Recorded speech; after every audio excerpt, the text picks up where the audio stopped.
Hi, I want to do this video on, I think I'm going to call it Love Not the World. I I was talking to a gentleman or breaking bread with a gentleman a couple of days back, kind of introducing him to the truth. And, um, he was, having some difficulty digesting it, right? I, he had a little bit of knowledge of some things, but it's kind of a interesting scenario. This gentleman was actually a former Mormon, he said, and so I got an opportunity to poke some holes in that Mormon doctrine, uh, as well as enlighten him on some things. And so it, the thing, and and having that conversation with him, I had kind of flashed back to, conversations with some relatives. So you find this information out, you immediately want to go, you tell your relatives, close friends, um, and the court, you think that they're gonna be as excited about it as you are, right? And you find that that's not the case. And so I'm gonna hit a couple of scriptures here. The first scripture being First John chapter 2 verse 15.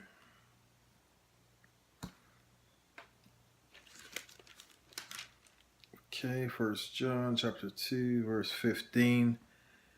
Love not the world, neither the things that are in the world.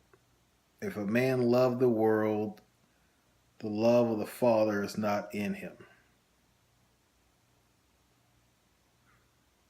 For all that is in the world, the lust of the flesh, the lust of the eyes, and the pride of life is not of the Father, but of the world. I'm going to continue. Okay, verse 17. And the world passeth away, and the lust thereof, but thee that doeth the will of God abide forever. And so that's one scripture I wanted to touch on, and I could tell in this gentleman's eyes when I, started getting into, having the fact that the law had not been done away with and things of that nature. Um, I could tell that, well, I'm saying that I don't know 100% what he's thinking, but it kind of that scenario you see with a lot of family and friends. They're not willing. They think the information, oh, it's great, it's interesting, but they're not really wanting to take it any further than that. Meaning they're not willing to actually make a change, which means that they're going to have to give up perhaps some pork, give up catfish and shrimp and crawfish and lobster and some of the other things that they like to eat. They're not looking to give up other things that the law would force them to give up. So um, and who knows? I'll you know in a few weeks I'll be engaging with this gentleman again, but we'll see what gave him quite a bit of information to go and research.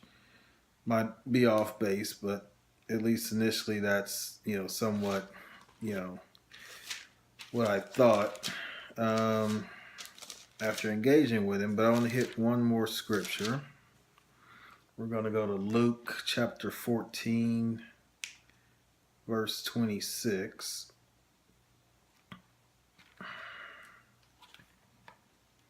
Luke, let's see, Luke is up here,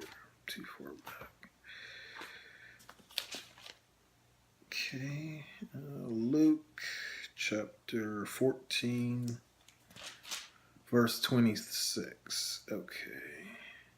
Okay, if a man come to me and hate not his father and mother and wife and children and brethren and sisters, yea, and his own life also, he cannot be my disciple.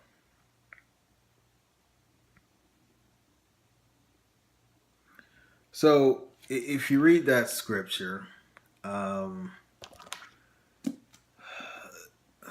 this is something I think, at least based off, what I see online with most people in the truth. I think most people are kind of at the same place, right? If you've somewhat given up the world and you're trying to follow the law, you're trying to follow the scriptures, you're trying to study, you're trying to somewhat lead a righteous life. It's it's very difficult being around other people, right?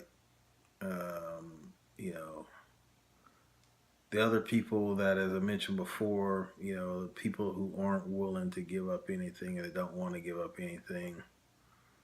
They think the information is interesting, it's cool, but they're not willing to, actually do something with the information. And I think, to most certain extent, I think there's, perhaps a lack of real belief in those people, as they just don't want to continue forth and take the extra step. So, this scripture, as I look at it, about hating, all these people close to you, um, I mean, I think it just talks to, it being a drag on you, and, just being around other people, listening to them talk about all this worldly stuff, right? So you got your family members wanting to, you know, take vacations, wanting to, buy all this stuff, wanting to, their priority is, have a good time, go and, you know, and there's nothing wrong with doing things, going places, but when that's the only thing you get any pleasure out of, when, you know, buying stuff, going places, I mean, that's okay to do, but if that's the only thing you're getting pleasure out of, then that's a drag. I mean, that, being around people that want to eat, you know, they got ailments, yet, and that their ailments, based on, if your research is coming from the pork or the, you know, you know, other bad habits, other things that are controllable and that are also against the scriptures. It's just a drag to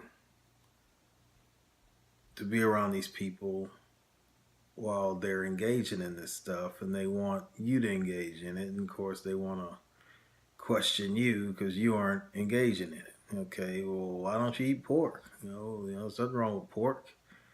Let's go do this. There's nothing wrong with doing this.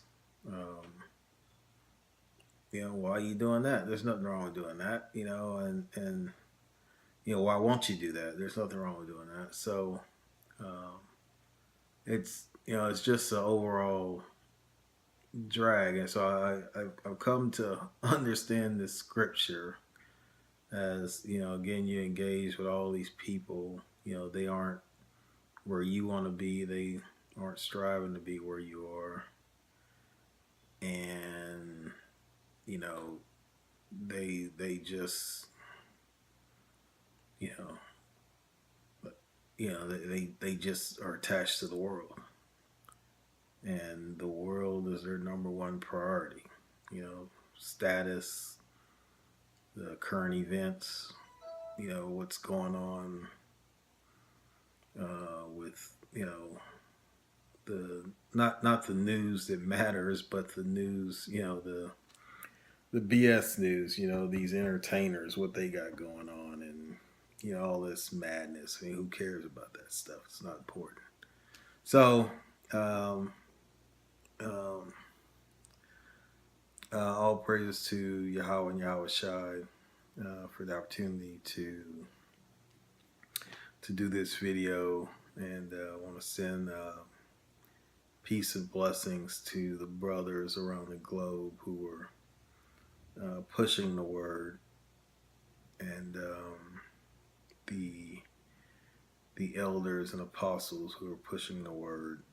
Um, Hopefully, we're getting a lot closer to where we need to be.